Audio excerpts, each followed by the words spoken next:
begitu di sejak awal pekan pergerakan indeks harga saham gabungan ini cenderung bergerak sideways begitu di rentang 7.200-an. Tapi sebetulnya apa yang menjadi fokus atau perhatian utama dari para pelaku pasar sebetulnya, Cilisa?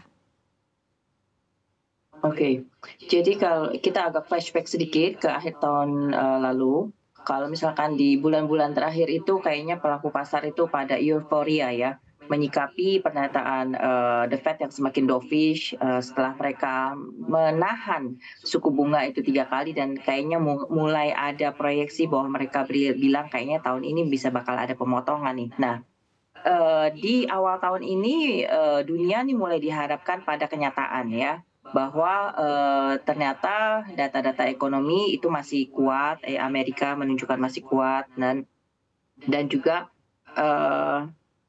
sebenarnya yang bikin hari ini itu semakin jelas turunnya adalah statement dari pejabat The Fed itu sendiri, bahwa kemarin itu ada yang namanya Christopher Waller, dia bilang bahwa kayaknya The Fed tuh nggak perlu buru-buru deh nurunin suku bunga gitu. Nah ini kan berarti semakin memupuskan harapan para pelaku pasar kalau pemotongan Fed Fund Rate itu bisa secepat-cepatnya terjadi di bulan Maret gitu, malah jadi padahal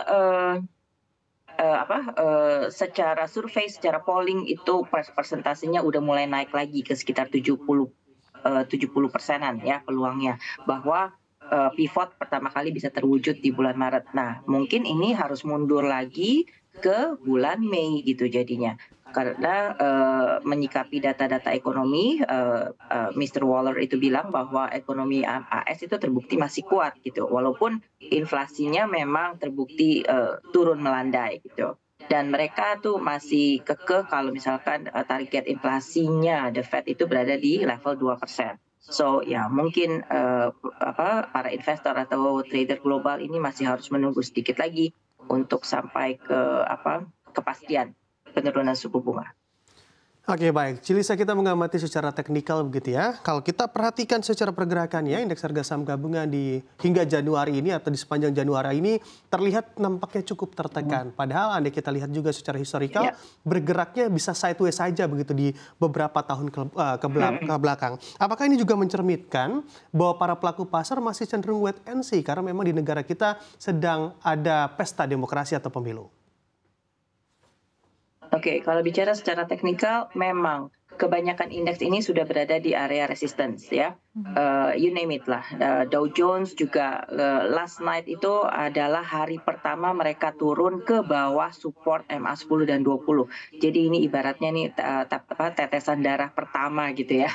Yang semoga bukan semoga sih, mengundang ancaman konsolidasi masih beberapa hari ke depan gitu. Nah, sedangkan IHSG sejak kita ini sekarang mulai sideways di bawah MA10 dan 20 juga, ini kayaknya agak berat untuk kembali mencoba ke atas 7270, let alone 7300 ya. Nah, ini juga semakin membuka peluang konsolidasi lebih lanjut ke depannya. Probably kita harus ketemu lagi ke daerah sekitar 7150, and then baru nanti di sekitar 7100 ada support MA50. Dan menurut saya sih lebih afdol kalau kita lakukan buyback mulai di sekitar support target bottom 7070 sampai 7050 atau up to angka bulat 7000 sebagai level support psikologis ya. Nah, nggak cuma Indonesia aja, memang kebanyakan indeks juga tengah berada di area resisten seperti tadi saya bilang. Mereka sudah menunjukkan gejala overheating, malah untuk indeks Asia kecuali Jepang ya, karena Jepang itu berada di tingkat tertinggi 34 tahunnya. Ini juga di awal-awal tahun ini juga pada anjlok semua. So mungkin ini memang saatnya untuk konsolidasi setelah window dressing 2023. Oke, baik. Tapi mungkin strategi bagi para pelaku pasar sendiri seperti apa begitu? Karena mungkin para pelaku pasar juga masih menantikan January Effect begitu. Tapi tadi seperti yang Cilisa sampaikan bahwa untuk level 7.270 ini cukup sulit begitu ya. Tadi lebih cenderung mengarah ke arah supportnya begitu. Tapi seperti apa mungkin berkaitan juga dengan January Effect? Apakah memang akan terjadi atau tidak begitu, Cilisa, di bulan Januari ini? Oke, January Effect itu perlu kita tegaskan dulu nih definisinya apa ya, bahwa itu adalah ketika gerakan saham-saham naik di bulan Januari, dan ini bisa dibilang masih setengah mitos gitu. Bisa terjadi, bisa enggak. Jadi not necessarily happen gitu. Demikian juga sebenarnya dengan perkataan window dressing atau Santa Claus rally gitu. Sementara kalau window dressing itu kan usaha para fund manager atau portfolio manager untuk mendongkrak nilai portfolionya di akhir tahun supaya kelihatan lebih bagus. Nah, apakah di Januari ini akan ada January effect? Belum tentu terjadi juga gitu, apalagi setelah kenaikan yang sangat kuat di akhir tahun 2023 kemarin. So wajar-wajar aja kalau 2000 di Januari efek ini belum terlihat ya. Secara ini juga masih tanggal 17. Kita mengharapkan mungkin bursanya indeksnya ini agak melemah sedikit dan masih ada sisa waktu di Januari ini untuk kita naik kembali gitu ya. Secara swing sebenarnya masih oke, uptrendnya ini masih bisa dijaga. Plus dunia juga perlu memperhatikan apa sih faktor-faktor yang ngedrive sentimen belakangan ini gitu. Tadi sudah disebutkan satu persatu, dari yang prospek pemotongan suku bunga The Fed itu bisa mundur, terus kemudian juga lagi banyak tensi geopolitik nih di sekitar Timur Tengah, khususnya di Laut Merah ya.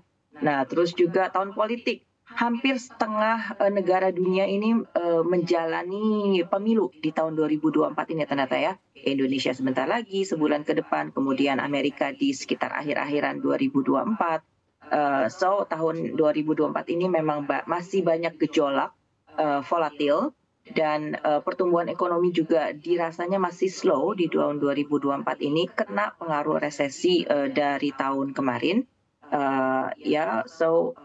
Mungkin yang akan kita jadikan patokan adalah nanti ke depannya bukan lagi Januari efek, melainkan Januari barometer nih. Nah, jadi kalau Januarinya apa yang terjadi di Januari akan menentukan gimana pasar saham setahun ke depan. Nah, itu namanya Januari barometer. So, mungkin kalau Januari kita nggak kemana-mana, agak lesu ya, berarti sedikit menjelaskan apa yang akan terjadi di tahun ini.